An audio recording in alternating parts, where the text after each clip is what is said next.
दोस्तों आज के वीडियो में जानेंगे कि हम फरवरी माह में अपने गन्ने की फसल में जो सब्जियों की फसलें हैं वो कौन कौन सी कर सकते हैं। इनमें से आपके लिए हम 5 सब्जियां लेकर आए हैं। इनकी आप चयन करके इनको आप अपने खेत में लगाकर आप गन्ने के साथ साथ इनका उत्पादन भी ले सकते हैं। क्योंकि दोस्तों जो गन्ने की फसल है पूरे 1 साल में आती है और उसके बाद भी जो गन्ने का जो पेमेंट है वो लेट आता है। तो तब तक के लिए हमें जो पैसे की व्यवस्था है इन सब्जियों की फसल से हो सकती है। अर्थात गन्ने के कटने से पहले ही हमारे हाथ में पैसा होगा। यदि हमने सब्जियों की फसल हमने कर ली इसके बीच में और हमारे गन्ने पर भी कोई खास प्रभाव नहीं पड़ता है। तो दोस्तों जो हम गन्ने की बुवाई करते हैं फरवरी के महीने में, क्योंकि अब शुरू होने वाली है, तब हम इसमें अपने जो गन्ने के साथ साथ जो सब्जियों की फसल कर सकते हैं वो बड़ी आसानी से कर सकते हैं। तो दोस्तों शुरू करने से पहले आपसे अनुरोध है, यदि आप चैनल पर नए हैं तो चैनल को अभी सब्सक्राइब कर लें, वीडियो को लाइक कर दूर से दोस्तों में शेयर करें ताकि दूसरे किसान भाई भी इस वीडियो का फ़ायदा उठा सकें। तो दोस्तों जब हम फरवरी में अपने गन्ने की बुवाई करते हैं और जो अधिकतर जो किसान हैं वो 4 फीट पर 5 फीट पर जो दूरी रखकर वो गन्ने की बुवाई करते हैं। अब बीच का एरिया खाली पड़ जाता है, उसकी जुताई खुदाई करनी पड़ती है या उसमें तरह तरह की घास हो जाती हैं, उनकी निराई गुड़ाई करनी पड़ती है। यदि हम बीच में सब्जियों की फसलें करें तो हमें काफ़ी आमदनी हो सकती है और हम लाखों रुपए कमा सकते हैं। लेकिन दोस्तों हमारे कुछ किसान भाई कहेंगे कि जो बहुत बड़े बड़े किसान हैं वो नहीं कर सकते हैं। लेकिन दोस्तों हम मज़दूरों की समस्या आती है, जो ज़्यादा बड़े किसान हैं वो नहीं कर सकते हैं। लेकिन जहाँ मज़दूर मिल जाते हैं तो ज़्यादा बड़े किसान भी अपनी बड़े खेत में इसका उपयोग कर सकते हैं। और दोस्तों जो हमारे छोटे किसान हैं, जो 2-4 एकड़ के किसान हैं, क्योंकि उनका जो अब गन्ने में जो औसत है अब नहीं आ रहा है, क्योंकि गन्ने में लागत बढ़ती जा रही है और गन्ने के जो रेट हैं उस अनुपात में नहीं बढ़ रहे हैं। तो हमारे किसान भाइयों को चाहिए तो गन्ने की फसल के साथ साथ जो सब्जियों की फसल है वो गन्ने के बीच में अवश्य करें। और हम ये नहीं करें कि आप पूरे खेत में कीजिए, आप 1 बीघा में, आधे बीघा में आप अवश्य करके देखिए, तब आपको पता लग जाएगा कि हम सब्जी की फसल से कितना उत्पादन ले सकते हैं और कितना पैसा कमा सकते हैं। तो आप इनमें से जो हम बता रहे हैं कोई एक सब्जी या सारी भी उगा सकते हैं। सबसे पहले हम बात करते हैं खीरे की। तो दोस्तों जो खीरे की फसल है ये गन्ने के बीच में बड़ी आसानी से हो सकती है और ये पैसा भी जल्दी देती है।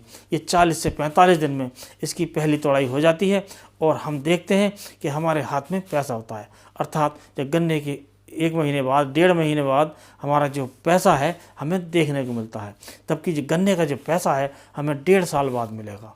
और दोस्तों हम खीरे का उत्पादन करके अपने ज़्यादा उत्पादन लेकर ज़्यादा मुनाफा कमा सकते हैं। और दोस्तों दूसरी फसल है ककड़ी की फसल।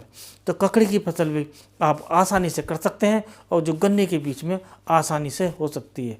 लेकिन दोस्तों इस बात का ध्यान रखें, जो ककड़ी की फसल है वो कम में करें, अर्थात आधा एकड़ या 1 एकड़ में करें। ज़्यादा बड़े स्तर पर इसकी बिक्री की जो संभावना है वो कम हो जाती है। ये हमारे छोटे किसान हैं तो ककड़ी की फसल आसानी से कर सकते हैं और ये फसल भी 45 दिन में तैयार हो जाती है और फल देने लगती है और एक बार इसके फल टूटते हैं, जिससे आप ज़्यादा मुनाफा कमा सकते हैं। दोस्तों तीसरी फल है टमाटर की। तो आप टमाटर की फसल भी अपने खेत में कर सकते हैं और टमाटर की फसल से आप ज़्यादा आमदनी ले सकते हैं। दोस्तों इसमें भी रोग की समस्या आती है, उसके लिए स्प्रे होते हैं, उसमें हम दवाएं आपको समय समय पर बताते रहेंगे और आप टमाटर की फसल बड़ी आसानी से कर सकते हैं। और ये जो फसल है कभी कभी तो इससे हम जो 1 एकड़ से हम 5-6 लाख रुपए आसानी से कमा सकते हैं। लेकिन दोस्तों कभी कभी फसल सस्ती भी बिकती है, उसको भी झेलना पड़ता है। लेकिन हम आप करके अवश्य देगी, क्योंकि इससे आपको ज़्यादा लाभ मिल सकता है। दोस्तों जो चौथी फसल है वो फसल है आपकी जो तरबूज होता है। तरबूज काफ़ी मात्रा में बिकता है और गर्मी में काफ़ी इसकी डिमांड होती है। इसकी फसल भी आप आसानी से करते हैं और इसकी फसल तो हमारे बहुत से किसान भाई करते आए हैं, पहले से करते आए हैं।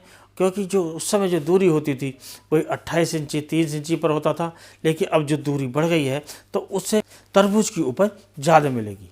क्योंकि दोस्तों जो दूरी ज़्यादा होगी तो तरबूज की उपज भी ज़्यादा मिलेगी और गन्ने पर भी खास असर नहीं पड़ेगा। तो आप तरबूज की खेती करके भी ज़्यादा मुनाफा कमा सकते हैं। अब दोस्तों बात आती है 5वीं फसल की। जो पांचवी फसल है वो आप इसमें कर सकते हैं मिर्च की फसल। जो मिर्च की फसल है बड़ी आसानी से इसमें कर सकते हैं। मिर्च की पौध आप तैयार करके उसकी रोपाई बीच में कर सकते हैं और इससे ज़्यादा उपज ले सकते हैं। और इसमें जो हरी मिर्च में आप बेच सकते हैं, जो आसानी से बाज़ार में बिक जाती है, कितनी भी मात्रा में बिक जाती है, या आप इसे पकाकर, इसकी लाल मिर्च पकाकर आप सुखाकर भी बेच सकते हैं। इस प्रकार आप गन्ने की फसल में इन क्रॉप को करके आसानी से ज़्यादा मुनाफा कमा सकते हैं। तो दोस्तों, आज की वीडियो में इतना ही। अगले वीडियो में नए टॉपिक के साथ फिर मिलते हैं। तब तक के लिए नमस्कार।